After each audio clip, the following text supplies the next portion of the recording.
Trade यूनियनों द्वारा the 5 फरवरी को राष्ट्रव्यापी विरोध आयोजित करने के लिए आह्वान पर आज यहां दिनोद गेट पर केंद्रीय ट्रेड यूनियन एआईयूसी की ओर से केंद्रीय बजट 2025-26 के विरोध स्वरूप इसकी प्रतियां फूंकी गई।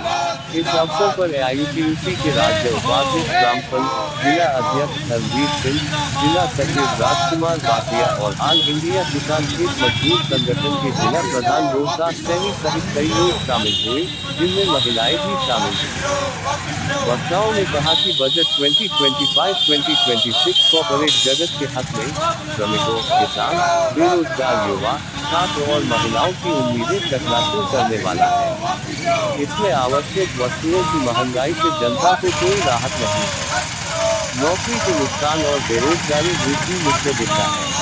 बजट 2025-2026 ने एक बार फिर से बड़े व्यापार व कॉर्पोरेट घरानों के लाभ के लिए रास्ता खोल दिया है।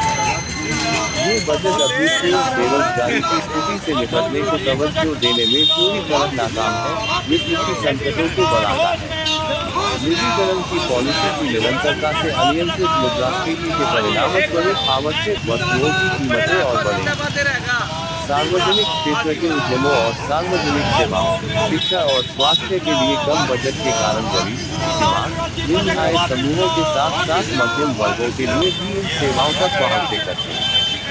बीमा क्षेत्र में 100% विदेशी निवेश (एफडीआई) की घोषणा न केवल हमारे आम लोगों और किसानों के लिए बल्कि देश की अर्थव्यवस्था के लिए भी हानिकारक है। राष्ट्रीय मुद्रीकरण पाइपलाइन की नीति के माध्यम से कॉर्पोरेटों को सार्वजनिक क्षेत्र के उद्यमों और सार्वजनिक बुनियादी ढांचे को सौंपने की नीति आक्रामक रूप से जारी रखने की नीति है। केंद्र सरकार की नीतियों के परिणामस्वरूप असमानता बढ़ी है। ये बजट एक परंपरागत ढांचा है। इस सरकार का ट्रैक रिकॉर्ड योजनाओं की घोषणा करना है और राष्ट्र को कभी भी सूचित न करना है कि उनके कार्यान्वयन के लिए क्या हुआ।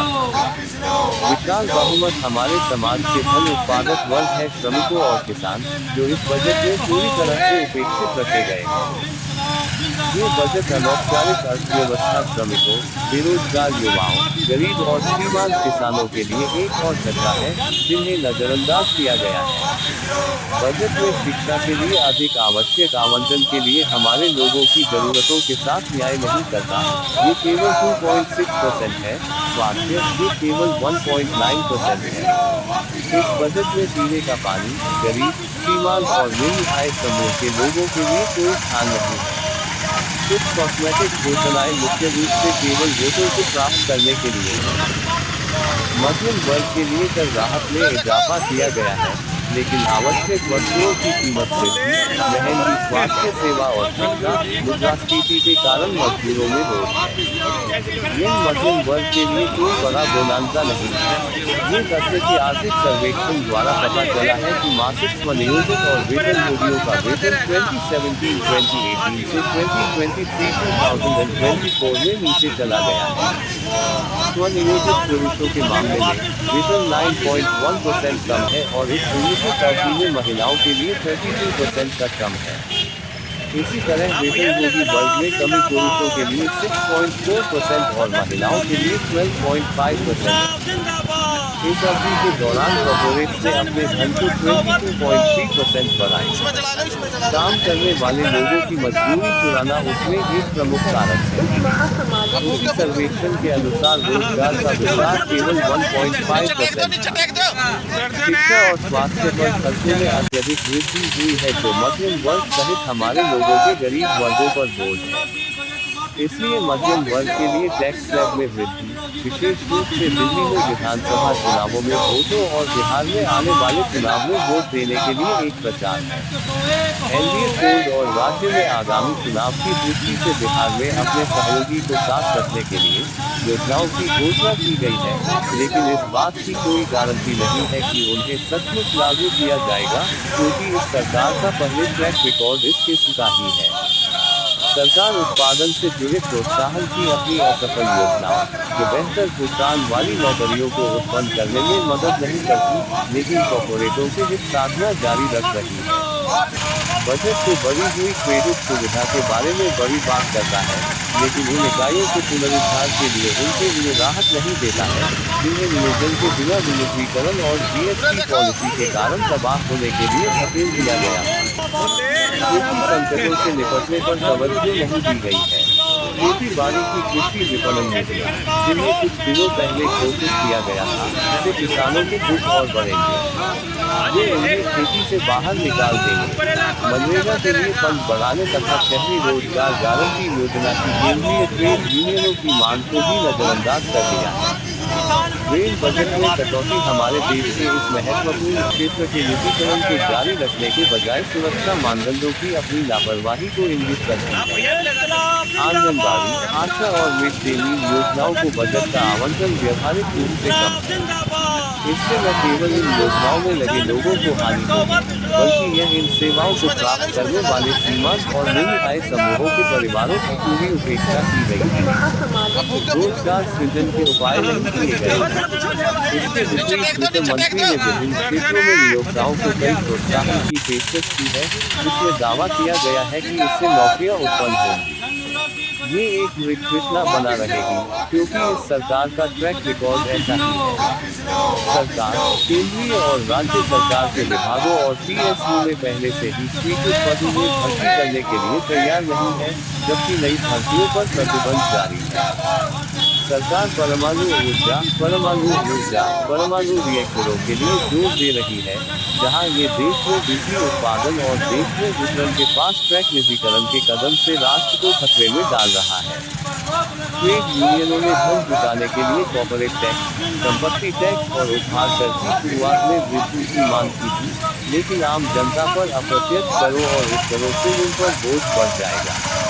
हम जानते हैं कि सरकार राजकोट के घाटे को पूरा करने के लिए इस मार्ग को लेती है। व्यापार करने में आसानी के नाम पर सरकार नियोक्ताओं के पक्ष की नीतियों को आगे बढ़ा रही है।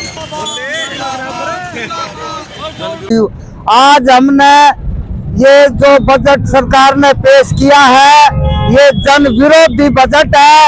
इस बजट में देश के किसानों को, मजदूरों को, स्कीम वर्करों को, पूरे देश की जनता को कुछ भी नहीं दिया है। ये पीछे की जो जितने बजट पेश करे उसी तर्ज के ऊपर ये भी एक परंपरा निभाई है सरकार ने।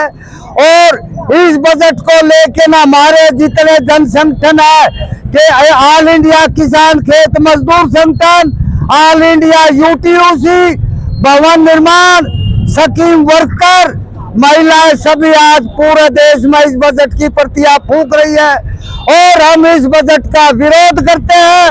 ये बजट एकदम पूंजीपति परस्त बजट है। पूंजीपतियों की सलाह मशवरा करके हर बार बजट को पेश किया जाता है, जबकि देश की जनता को एकदम अनदेखा किया जाता है। हम इसका कड़ा विरोध करते हैं। आज पूरा भारत में हमारे जन संगठन इसकी प्रतियां फूंक रहे हैं। उसी कड़ी में आज हमने भिवाड़ी में इसकी प्रतियां फूंकी, हम इसका विरोध करते हैं। यूटीसी के स्टेट कमेटी मेंबर और उपाध्यक्ष, आज हमने केंद्रीय बजट का विरोध स्वरूप ये कार्यक्रम किया है। ये बजट जो हर साल की तरह जनता के साथ एक बहुत बड़ा झांसा है, जिसमें लोक लुभावनी भाषा, बयानबाजी और बड़े बड़े बातें की गई है, लेकिन असल में मजदूरों के लिए, किसानों के लिए, आम जनता के लिए कोई राहत इस बजट में नहीं दी गई है। मिडिल क्लास को राहत देने जो इनकम टैक्स के जरिए वो है कि जो उपभोक्ता सामग्री है वो बिक नहीं रही, उसके लिए कुछ उनका जो गुस्सा है मिडिल क्लास का, उसको निकालने के लिए इसमें वो कुछ दिखावा किया गया है, लेकिन असल में टैक्स कुल मिला के बढ़ाए गए हैं। और जो जनता है उसके लिए जो शिक्षा, रोजगार, स्वास्थ्य और दूसरे जो मामले हैं उन पर कोई तवज्जो नहीं दी गई है। और इसमें जो FDI को विदेशी प्रत्यक्ष निवेश के लिए पूरा 100% खोल दिया गया है। इससे जो सार्वजनिक क्षेत्र था हमारा, उसको पूंजीपतियों के हवाले करके लूट का एक सिस्टम बनाया जा रहा है और पूंजीपतियों के और उनके मुनाफे के लिए सारी व्यवस्था की गई है।